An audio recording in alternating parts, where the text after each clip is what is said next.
Extracting data from multiple tables. आज हम पढ़ेंगे जॉइंस, मल्टीपल टेबल्स को ज्वाइन करके कैसे डेटा देख।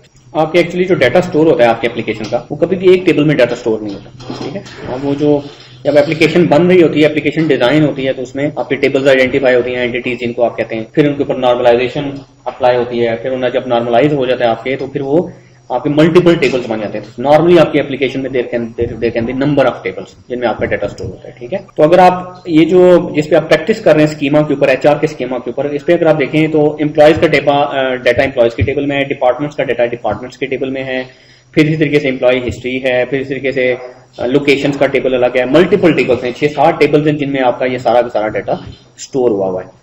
तो अब ये 6-7 टेबल्स कैसे बने, उसमें कैसे उसके ऊपर एनालिसिस कैसे हुआ, वो आपका पार्ट नहीं है, ठीक है, वो हम कवर नहीं कर रहे। वो आपको जब आपने कोर्स पढ़ा होगा DBMS का कोर्स अपने मास्टर्स में या ग्रेजुएशन में, तो उसमें उन्होंने चीजें कवर कराई होंगी। सो हम सिंपली ये देखेंगे कि हमारे पास अगर मल्टीपल टेबल्स हैं तो मल्टीपल टेबल्स को मिला के ज्वाइन करके आप कैसे डाटा निकाल सकते हैं। ज्वाइंस की टाइप्स है, मल्टीपल टेबल्स में से जब आप डाटा निकालते हैं तो दैट इज कॉल्ड कि आप ज्वाइन कर रहे हैं टेबल्स को। ज्वाइंस की टाइप्स है जी, ज्वाइंस है आपके नेचुरल ज्वाइंस हैं, आउटर ज्वाइंस हैं एंड क्रॉस ज्वाइंस हैं। अच्छा, अब ज्वाइंस लिखने के मल्टीपल आपके पास है, सिंटैक्स है, मल्टीपल तरीकों से आप ज्वाइंस लिख सकते हैं। ओरेकल जो है 2 ज्वाइंस के मेथड को सपोर्ट करता है, ठीक है। एक है आपका ANSI standard, SQL 1999 ANSI standard है, आप उसके थ्रू ज्वाइंस लिख सकते हैं, वही हम पढ़ने जा रहे हैं। और एक ओरेकल का अपना सिंटैक्स है, उसको कहते हैं ओरेकल प्रोप्राइटरी फॉर्मेट, ठीक है। दोनों तरीकों से ज्वाइन लिख सकते हैं। जो ANSI स्टैंडर्ड है वो अगर आप ज्वाइन मेथड यूज करेंगे तो आप ज्वाइन ओरेकल में किसी 2 टेबल्स को ज्वाइन कर रहे हैं या SQL सर्वर में कर रहे हैं या किसी और डेटाबेस DB2 में कर रहे हैं, किसी भी डेटाबेस में कर रहे हैं, तो ज्वाइन का सिंटैक्स एक ही तरह का होगा, ठीक है। ये एक ऐसा ज्वाइन का सिंटैक्स है जो कि सारी डेटाबेसेस के अंदर चलेगा। लेकिन जो ओरेकल का अपना प्रोप्राइटरी ज्वाइन का सिंटैक्स है वो सिर्फ ओरेकल में ही चलेगा। तो हम फिलहाल ओरेकल का प्रोप्राइटरी सिंटैक्स नहीं पढ़ रहे, हम पढ़ेंगे जो कि आपका ANSI स्टैंडर्ड है। ANSI American national standard institute, जो आपके स्टैंडर्ड्स डेवलप करता है डिफरेंट एप्लीकेशंस के लिए या डिफरेंट तरह के प्रोडक्ट्स के लिए। तो डेटाबेसेस की क्यूरीज के लिए उसने जो स्टैंडर्ड बनाया वो SQL 99 कंप्लाइंट है आपका ओरेकल का जो ज्वाइन सिंटैक्स है, ठीक है। नेचुरल ज्वाइन देखते हैं जी। ANSI एक institute, American national standard institute एक इदारा है जो कि आपको बताता है जी कि आपका ये स्टैंडर्ड्स होने चाहिए, ये चीजें होनी चाहिए, अगर ज्वाइन हो तो इस तरीके से लिखना चाहिए ताकि सारी डेटाबेसेस उसी को फॉलो करें। अब अगर आप ओरेकल पे काम करें, आप SQL सर्वर पे जाएं, तो वहां पे आपको अलग से ज्वाइन सीखने ना पड़े, ठीक है। आप ताकि एक ही ज्वाइन का मेथड सीखें, आपके हर डेटाबेस के ऊपर चल जाए। तो Oracle American national standard institute ये मेक श्योर करता है कि मार्केट में जो भी डेटाबेस आएगी वो इन रूल्स को फॉलो करेगी।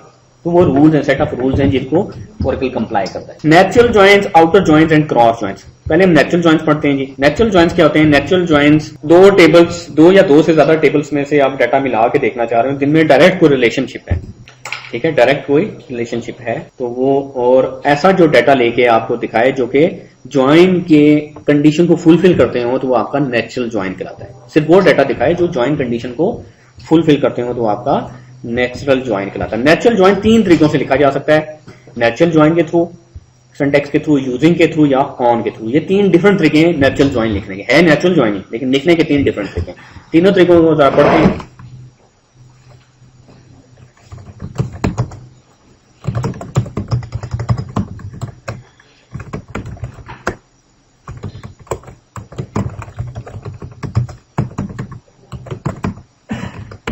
मेरे पास ये 2 टेबल्स हैं, एक एम्प्लॉयज का और एक डिपार्टमेंट्स का।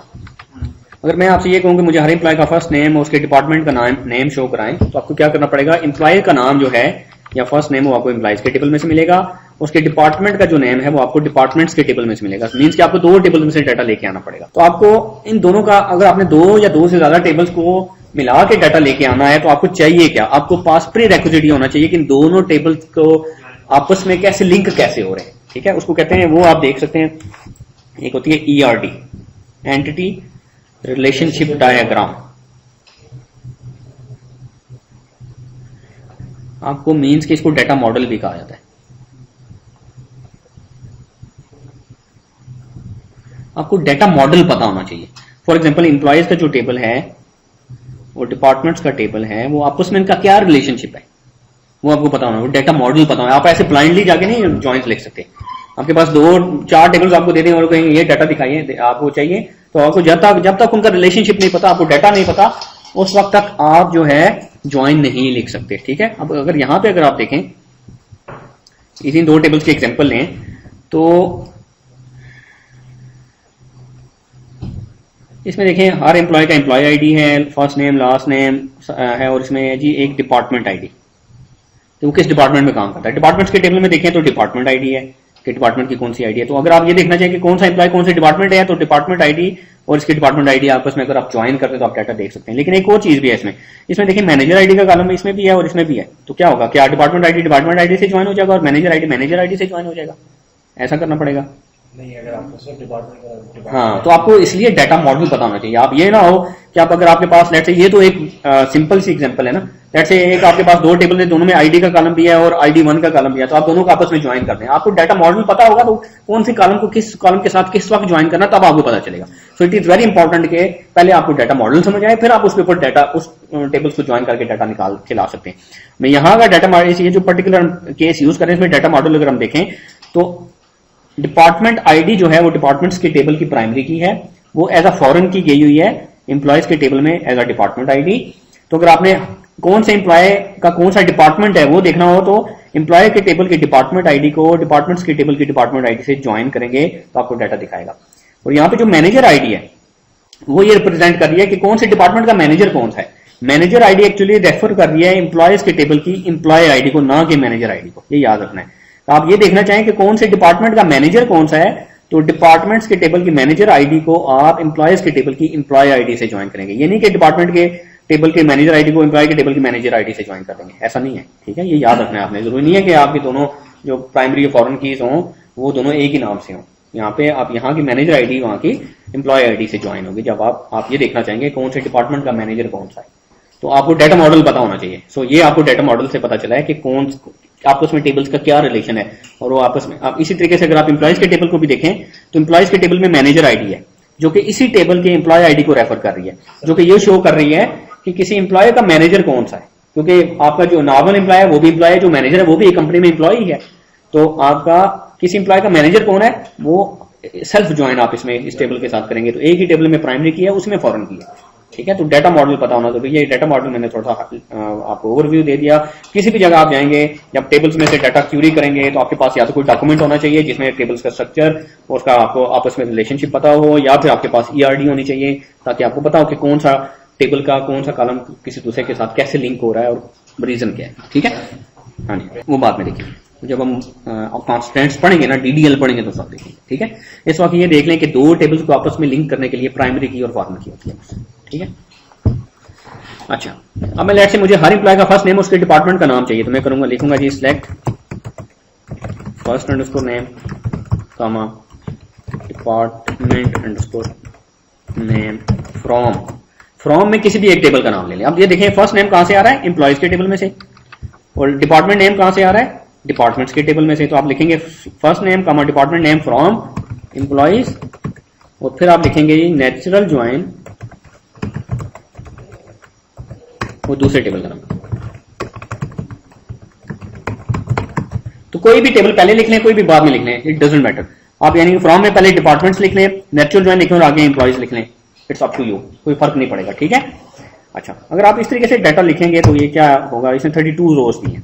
अच्छा, अगर आप इस हाँ ये वही मैं आपको समझाने लगा कि जब आप ये नेचुरल ज्वाइन लिखते हैं ना, जब आप लिखते हैं कि फ्रॉम में किसी एक टेबल का नाम, अब आपको पता है ये जो आ रहे हैं कॉलम्स मल्टीपल टेबल्स में से आ रहे हैं, तो फ्रॉम में किसी एक टेबल का नाम आपने लिखा और फिर आपने नेचुरल ज्वाइन लिखा और दूसरे टेबल का नाम आपने लिख दिया। अब ओरेकल क्या करेगा, नेचुरल ज्वाइन के केस में ओरेकल क्या करेगा कि दोनों टेबल्स में देखिएगा कौन से कॉलम सेम नेम के साथ है, उनको आपस में ज्वाइन कर देगा। तो इसका क्या मतलब हुआ, इसका मतलब ये हुआ कि आपके एम्प्लॉयज के टेबल के अंदर दोनों का स्ट्रक्चर मैं अगर आपको यहाँ पे दिखाऊं तो एम्प्लॉयज के टेबल के अंदर जो डिपार्टमेंट आईडी है वो डिपार्टमेंट्स के टेबल की डिपार्टमेंट आईडी से ज्वाइन कर दी जाएगी, और इसी तरीके से एम्प्लॉयज के टेबल के अंदर जो मैनेजर आईडी है वो डिपार्टमेंट्स के टेबल के अंदर मैनेजर आईडी से ज्वाइन कर दी जाएगी। अच्छा, यानी कि मैनेजर आईडी को भी ज्वाइन कर देगा। जब आप नेचुरल ज्वाइन लिखेंगे, नेचुरल ज्वाइन का सिंटैक्स लिखेंगे जो मैंने लिखा है, तो इस केस में दोनों टेबल्स में सेम नेम वाले कॉलम आपस में ज्वाइन कर देंगे। ज्वाइन का क्या मतलब है, ज्वाइन का मतलब है इसका मैनेजर आईडी देखेगा जहां पे जो इक्वल है डिपार्टमेंट्स के मैनेजर आईडी के साथ, वो दोनों वो रो निकाल के आपको कार्टेशियन तो नहीं बनाएगा, लेकिन मल्टीपल कॉलम्स आपस में ज्वाइन कर। लेकिन इसमें मल्टीपल कॉलम होने नहीं चाहिए। इसमें होना ये चाहिए था कि मुझे हर एम्प्लॉय का फर्स्ट नेम और डिपार्टमेंट नेम चाहिए, तो इसको ज्वाइन जो है ना एम्प्लॉयज के टेबल की डिपार्टमेंट आईडी को डिपार्टमेंट्स के टेबल की डिपार्टमेंट आईडी से ज्वाइन करना चाहिए था। लेकिन इसने क्या किया, दोनों कॉलम्स को आपस में ज्वाइन कर दिया, जो गलत किया इसने। ठीक है, तो इसलिए मेक श्योर करना है, आप ख्याल रखना है आपने कि जब नेचुरल ज्वाइन आप यूज कर रहे हो, आप नेचुरल ज्वाइन का सिंटेक्स यूज कर रहे हो, तो उस केस में अगर टेबल में एक ही कॉलम ऐसा है जो कि दोनों टेबल्स में सेम नेम से है और इसी की बेस पे आप ज्वाइन करना चाह रहे हैं, फिर तो ये काम करेगा। लेकिन अगर दोनों टेबल्स में मल्टीपल कॉलम सेम नेम से हैं, लेकिन आप किसी एक कॉलम के बेस पे ज्वाइन करना चाह रहे हैं, तो फिर ये गलत काम, फिर ये रिजल्ट गलत आएगा। फिर इस केस में आपके पास ऑप्शन है, फिर आप ये करें जी कि फर्स्ट नेम लें, डिपार्टमेंट नेम लें फ्रॉम एम्प्लॉइज, और इंस्टेंट के नेचुरल ज्वाइन यूज करें, सिंपली यूज करें ज्वाइन, और दूसरा ले लें डिपार्टमेंट्स, और फिर यहां पे आप यूजिंग दे दें। यूजिंग में दोनों टेबल्स में ऐसा कॉलम जो सेम नेम से उसको आपस में ज्वाइन करना है। तो दोनों में कौन सा कॉलम जिसके बेस पे मैं ज्वाइन करना चाह रहा हूं, डिपार्टमेंट अंडरस्कोर आईडी। आप देखें 106 रोज, अब उसने सही ज्वाइन किया। मैंने उसको बता दिया है कि एम्प्लॉइज और डिपार्टमेंट्स में से डाटा लेके आना, लेकिन यूजिंग में मैंने उसको कॉलम का नाम दिया है कि इस कॉलम के बेस पे ज्वाइन करो। दिस इज नेचुरल ज्वाइन, लेकिन यूजिंग के सिंटैक्स के थ्रू। लेकिन इसमें भी एक इशू है, इशू ये है कि फिर दोनों टेबल्स में कॉलम नेम सेम होना चाहिए। अब अगर कॉलम नेम सेम नहीं, एक में डिपार्टमेंट अंडरस्कोर आईडी है और एक में डेप्थ आईडी है, तो फिर इस केस में ये भी काम नहीं करेगा। फिर इस केस में आपको ऑन यूज करना पड़ेगा।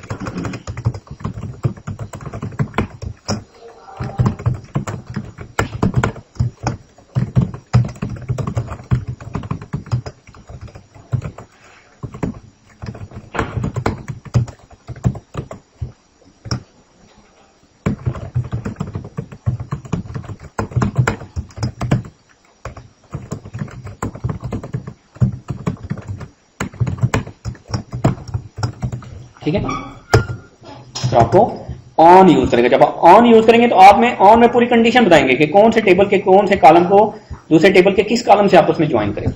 ठीक है, जरूरत नहीं है लेकिन दे दो बेहतर है। ठीक है जी, अच्छा ये सर 3 फॉर्मेट्स हो गए सिंपल ज्वाइन के। हाँ जी, अगर आप सिंपली दोनों टेबल्स को कॉलन करके वेयर में इक्वल कंडीशन आप दें, वो ओरेकल का सिंटैक्स है ना, ये आंसर स्टैंडर्ड है, वो सिंटैक्स सिर्फ ओरेकल में चलेगा। नहीं लेकिन डिफरेंस क्या है? कोई डिफरेंस नहीं, सिंटैक्स का डिफरेंस है, परफॉर्मेंस वाइज कोई डिफरेंस नहीं।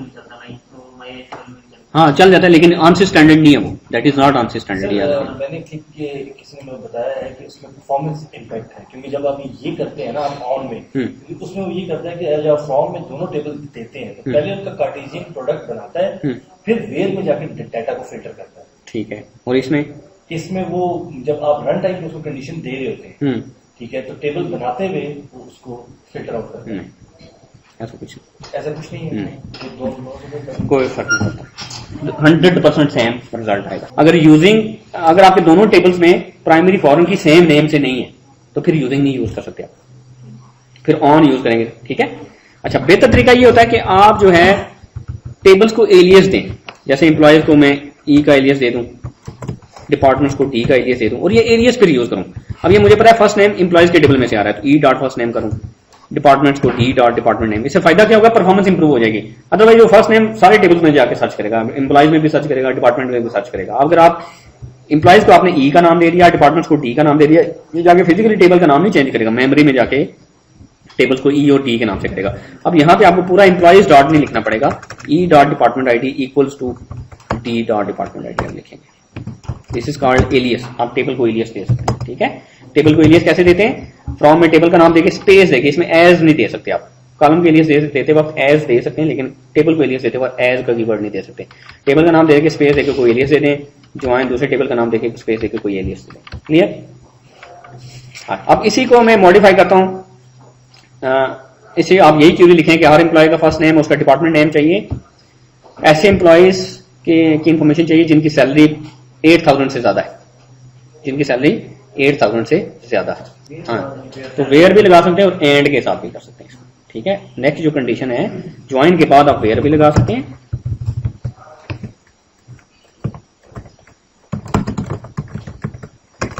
E dot salary greater than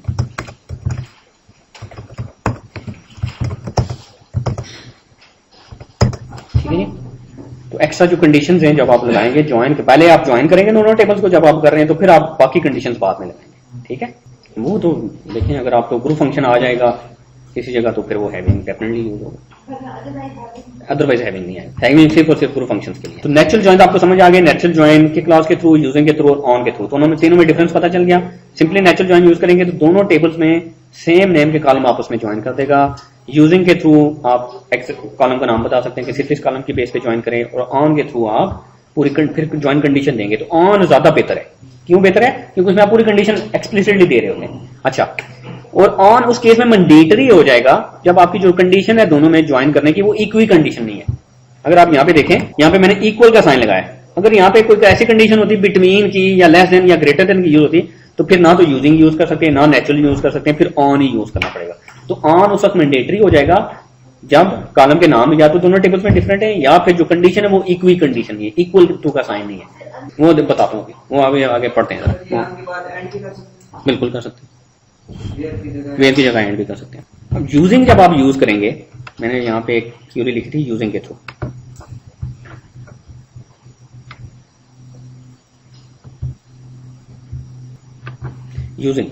using में जो कॉलम आपका यूज होगा उसके साथ कोई प्रीफिक्स नहीं लगा सकते, टेबल का नाम नहीं लगा सकते। वो कॉलम जिस मर्जी आपने सिलेक्ट के अंदर उस कॉलम को सिलेक्ट कर लिया, उसके साथ प्रीफिक्स नहीं लगा सकते। ठीक है, ये याद रखिए, हमेशा पहले टेबल में से आपको लिखा गया। आप ये नहीं कर सकते कि select first name department name comma department ID, तो फर्स्ट नेम डिपार्टमेंट नेम के साथ तो आप एलियस लगा सकते हैं जैसे ई dot first name D dot department name, लेकिन आप डिपार्टमेंट आईडी जो कि यूजिंग के अंदर यूज हो गया हुआ है उसके साथ ई डॉट या डी डॉट नहीं लगा सकते। ठीक है, वो रिस्ट्रिक्शन है इसमें। इम्बिगुअस कॉलम्स वो कॉलम्स होते हैं जो आप सिलेक्ट की लिस्ट के अंदर सिलेक्ट करने जा रहे हैं लेकिन वो मल्टीपल टेबल्स के अंदर है, तो फिर उनसे पहले टेबल का नाम प्रीफिक्स करते हैं या एलियस प्रीफिक्स करते हैं। लेकिन यूजिंग के केस में फिर वो प्रीफिक्स नहीं लगा सकते आप। Use table prefixes to qualify column names that are in the multiple tables. Use table prefixes to improve performance. Instead of full table name prefixes, use table aliases, जो भी हमने यूज किया, यानी कि implies को हमने E का alias दे दिया, departments को D का alias दे दिया। Table aliases gives a table shorter name, keeps SQL code smaller, uses less memory.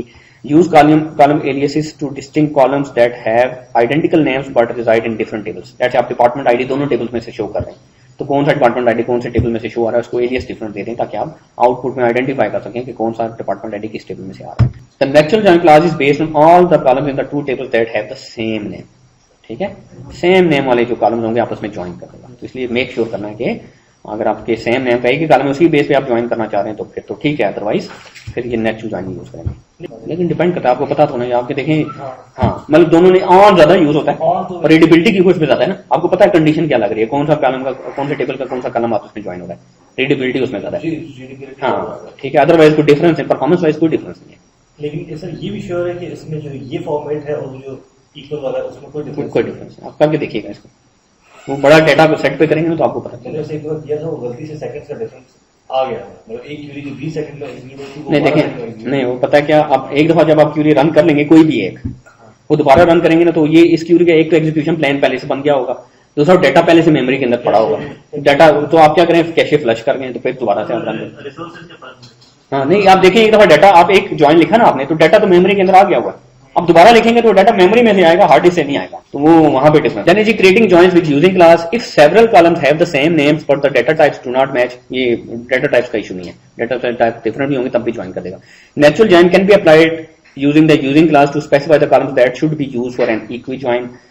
Use the using class to match only one column when more than one column matches, and the natural join and using classes are mutually exclusive. Means कि या तो natural join use कर सकते हैं एक join के अंदर या सिर्फ यूजिंग का क्लास यूज कर सकते हैं, दोनों इकट्ठे यूज नहीं कर सकते आप। ठीक है, एक ही ज्वाइन के अंदर एक ही ज्वाइन के अंदर दोनों यूज नहीं कर सकते। क्लियर है जी। प्राइमरी फॉर्म की फिर डिस्कस करेंगे।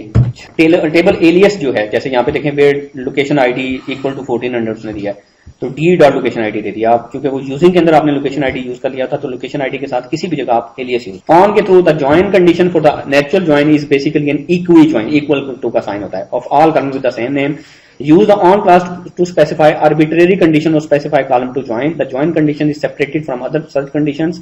The on clause makes code easy to understand. ठीक है, तो अगर आपकी जो जॉइन कंडीशन है वो इक्वी जॉइन नहीं है तो फिर आप क्या करेंगे, फिर ऑन के साथ यूज करेंगे। एक और मैं टर्मिनल ओपन करता हूं,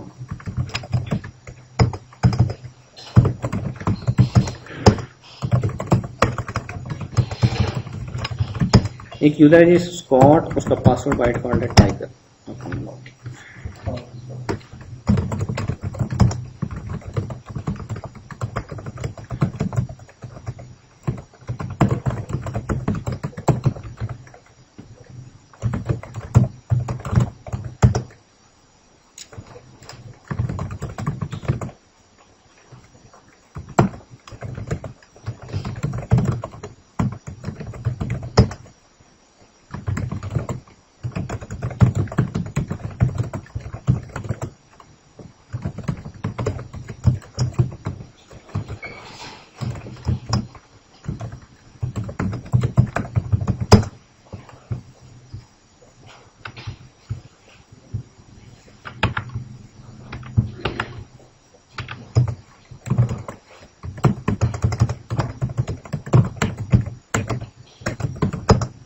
स्क्वाड से मैं कनेक्ट हो गया।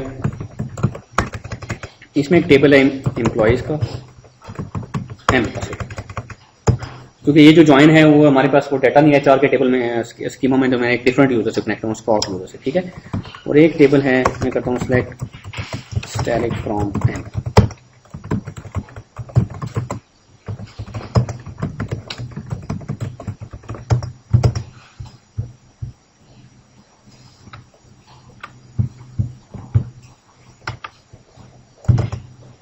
इसमें अगर आप डाटा देखें तो हर एम्प्लॉय का नंबर है, नेम है, जॉब है, मैनेजर आईडी है, हायर डेट है, सैलरी है और कमीशन है और डिपार्टमेंट नंबर है, ठीक है। इसी तरीके से एक और टेबल है इसी स्कीमा में सैलरी, इसमें देखें ग्रेड है और सैलरी रेंज है। अब मुझे अगर बताएं इन दोनों टेबल में से मुझे ये चाहिए हो कि किसी एम्प्लॉय का ग्रेड क्या है सैलरी के हिसाब से, तो कौन से टेबल के बेस पे, कॉलम के बेस पे ये ज्वाइन होगा? ग्रेड क्या है? किसी के एम्प्लॉय का ना ग्रेड क्या है, आप रेंज में कर सकते हैं। हाँ, कोई डायरेक्ट ज्वाइन नहीं है, ठीक है। अब इसमें देखें कोई ऐसा कॉलम नहीं है कि आप सैलरी को ज्वाइन कर लें लो सेल से, ऐसा नहीं हो सकता क्योंकि लो सेल है और हाई, ये रेंज ऑफ सैलरी थी। हाँ, डायरेक्ट ज्वाइन नहीं हो सकता, ठीक है। तो ये इक्वी ज्वाइन के थ्रू ये डाटा नहीं आ सकता। तो मैं अब ये जो ग्रेड सेल ग्रेड का टेबल है ये आपको बता रहा है कि अगर किसी की सैलरी 700 से 1200 के दरमियान है तो उसका ग्रेड 1 है, अगर किसी की सैलरी 1200 से 1400 के दरमियान है तो ग्रेड 2 है एंड सो ऑन, ठीक है। तो आप इस केस में डाटा कैसे लेके आएंगे, सिलेक्ट करेंगे, select E dot E name, E dot sal और S dot grade from emp E join sal grade S on. आप यूजिंग नहीं यूज कर सकते क्योंकि दो आपस में ऐसे कोई कॉलम नहीं है जिसकी बेस पे ज्वाइन करें, सेम नेम के साथ नहीं है और एक भी कंडीशन भी नहीं है। तो ऑन में आप लिखेंगे E dot sal between S dot low sal and S dot high sal. तो आपको हर एम्प्लॉय की इस तरीके से ग्रेडिंग दिखाएगा कि उसकी सैलरी की बेस पे उसकी ग्रेडिंग क्या है। तो ये आपने जो ज्वाइन यूज किया, this is not an equi join, इसमें इक्वल टू का ऑपरेटर यूज नहीं किया आपने बिटवीन एंड का ऑपरेटर यूज किया। ये नॉन इक्वी ज्वाइन का है, नेचुरल ज्वाइन ही, लेकिन this is non equi join. Clear है? इसको सर आप आउटर नहीं, मतलब ये तो इस नल वाले इग्नोर कर दिया, वो तो जो ज्वाइन को फुलफिल नहीं करेंगे ना वो that is something else.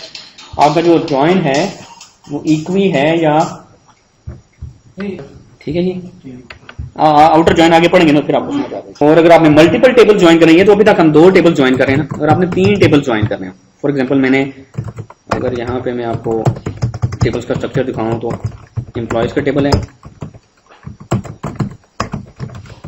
Departments का टेबल है,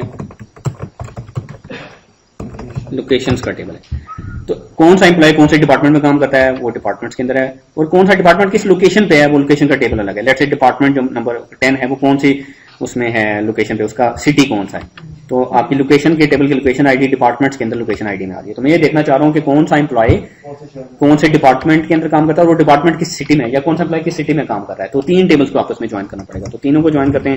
मैं करूंगा जी E dot first underscore name, D dot department underscore name और एल डॉट सिटी फ्रॉम। अब फ्रॉम में तीनों में से आपको पता है ये तीनों कॉलम जो है ना डिफरेंट 3 टेबल से आ रहे हैं। तो आप तीनों में से पहला कॉलम फ्रॉम के अंदर कोई भी एक पहला टेबल ले लें। फ्रॉम में मैं एम्प्लॉयज ले लेता हूँ, इसको ई का ले लेता हूँ। अब आप ज्वाइन, अब इस एम्प्लॉय को किसके साथ ज्वाइन करना है, एम्प्लॉय क्योंकि डिपार्टमेंट के साथ ज्वाइन हो सकता है तो ज्वाइन में आप डिपार्टमेंट्स लिखेंगे। आप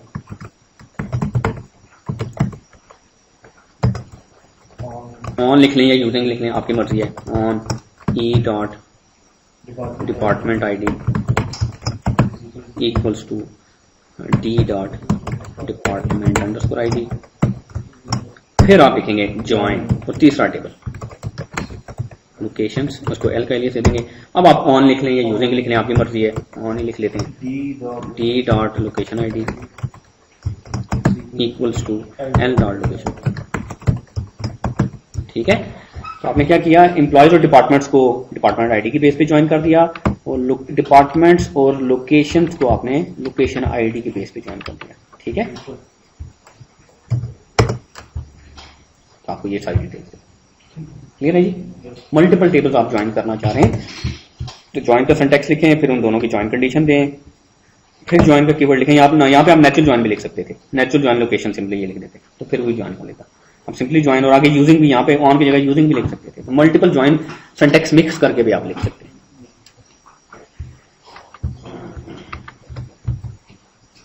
और इसके अलावा जितने भी आप और कंडीशंस लगाना चाहते हैं ज्वाइन के अलावा, वो आप एंड लगा के कर सकते हैं या वेयर लगा के कर सकते हैं। जो नेक्स्ट टाइम करेंगे जी। That's it about